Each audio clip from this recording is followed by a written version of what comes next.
शायद ही किसी ने सोचा होगा कि इंडिया में ऑनलाइन शादी होंगी, हम लोग ऑनलाइन पार्टनर ढूंढेंगे। यस एग्जैक्टली, सोचा है ना, सोचा है इन शादी.com के फाउंडर अनुपम मित्तल ने। यस एग्जैक्टली, आज हम शार्क टैंक इंडिया के जो शार्क है अनुपम मित्तल, आज हम उनकी स्टोरी के बारे में डिस्कस करने जा रहे हैं। और सच में इम्पॉसिबल काम पॉसिबल करवाया अनुपम मित्तल ने, क्योंकि इंडिया में शादी को लेकर के बहुत सारे बिलीव्स है, बहुत ही कंजर्वेटिव अप्रोच है इंडिया में शादी को लेकर के। लेकिन उन्होंने इस प्रॉब्लम को बावजूद उन्होंने ऑनलाइन शादी की वेबसाइट बनाई जिसका नाम है शादी.com और सक्सेसफुल बिजनेस बनाया। सिर्फ ना कि इंडिया में, पूरे वर्ल्ड की ये सबसे बड़ी साइट है, सबसे बड़ी मैट्रिमोनियल साइट है।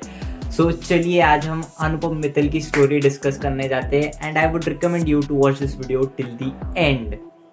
सो लेट्स गेट स्टार्टेड। सो चलिए अनुपम मित्तल जी की स्टोरी की शुरुआत करते हैं उनके फैमिली बैकग्राउंड से। उनका जो फैमिली बैकग्राउंड है वो बिजनेस का ही है, तो उनको मतलब बचपन से उन्होंने बड़े होने तक उन्होंने मतलब बिजनेस देखा है, उनके खून में ही बिजनेस है। मतलब उनको पता है कि बिजनेस कैसे किया जाता है, बचपन से उन्होंने बड़े होने तक वही किया है। तो अनुपम मित्तल जी की स्कूलिंग इंडिया में ही हुई है और उन्होंने ग्रेजुएशन इंडिया में ही किया है। फिर उन्होंने बाद में एमबीए किया यूएस में बॉस्टन यूनिवर्सिटी से उन्होंने एमबीए किया और उनका एमबीए का सब्जेक्ट था ऑपरेशंस एंड स्ट्रेटेजिक मैनेजमेंट। और जब उनका एमबीए कंप्लीट हुआ तो उन्होंने यूएस में ही नौकरी ज्वाइन करी, उन्होंने यूएस में ही जॉब करी माइक्रो स्ट्रैटेजी कंपनी में। वहाँ पर वो प्रोडक्ट मैनेजमेंट का काम करते थे। तो यूएस में जॉब करते करते वो साल में एक बार इंडिया भी आया करते थे। फिर उनको जब उनकी एज 24 के बाद उनको मतलब रिश्ते आने लगे बार बार उनको, मतलब घर वाले ये सब देखते हैं ना, हमारे इंडिया में तो ये कॉमन है कि हम लोग रिश्ता किसी से, मतलब किसी पंडित से पूछते, कुंडली मैच करते, ये वो हमारे रिश्तेदार में ये वो सब इंडिया में चलता रहता है। तो वैसे ही उनको रिश्ते आते थे और वो बहुत परेशान होते थे कि यार क्या है, मुझे अभी शादी नहीं करनी है। तब उनको मतलब तभी उनको जब उनको रिश्ते आते थे तभी उनको ये बिजनेस आइडिया आया शादी.com का। उन्होंने प्रॉब्लम क्या देखी, उनके पास ऑप्शंस बहुत कम थे, लेकिन वो उनके पास मतलब माइंड में आइडिया आया कि यार क्यों ना इसको ऑनलाइन किया जाए। ये जो भी मैच मेकर्स के पास जो ये इन्फॉर्मेशन होती है वो उसको एक वेबसाइट बना के उसके ऊपर डाला जाए, ताकि हम लोग लाखों ऑप्शंस हो जाए हमारे पास, ताकि हम लोग सबका मतलब जो भी जिनको भी जैसा भी लाइफ पार्टनर चाहिए वो खुद चॉइस करे। तो फिर उनको ये आइडिया आया शादी.com का और फिर तब उन्होंने 1997 में इसको एज अ सगाई.com उन्होंने लॉन्च किया। मतलब ये जो बिजनेस था वो सिर्फ एक एक्सपेरिमेंट के लिए, तो वो सिर्फ एक मतलब उनका जो आइडिया है वो मार्केट में चल रहा है कि नहीं वो देखने के लिए उन्होंने 1997 में इसको किया। तब इंडिया में इतना इंटरनेट नहीं था, मतलब इंडिया में 1997 में इंटरनेट तो अभी मतलब ज़्यादा लोगों के पास आया 2017 में जियो आने के बाद। तो फिर 1997 में बहुत कम इंटरनेट था। तब उन्होंने अपने जॉब पर ही सबसे ज़्यादा फोकस किया, वो तो सिर्फ एक सगाई.com को उन्होंने मतलब एक एक्सपेरिमेंट के तौर पे लिया था। और जब 2000 में आया .com बबल बस्ट, अगर आपको .com बबल बस्ट क्या होता है नहीं पता है, आई मीन क्या है नहीं पता है, तो मैं डिस्क्रिप्शन में एक वीडियो की लिंक डाल दूंगा, आप उसको जाके देख लेना।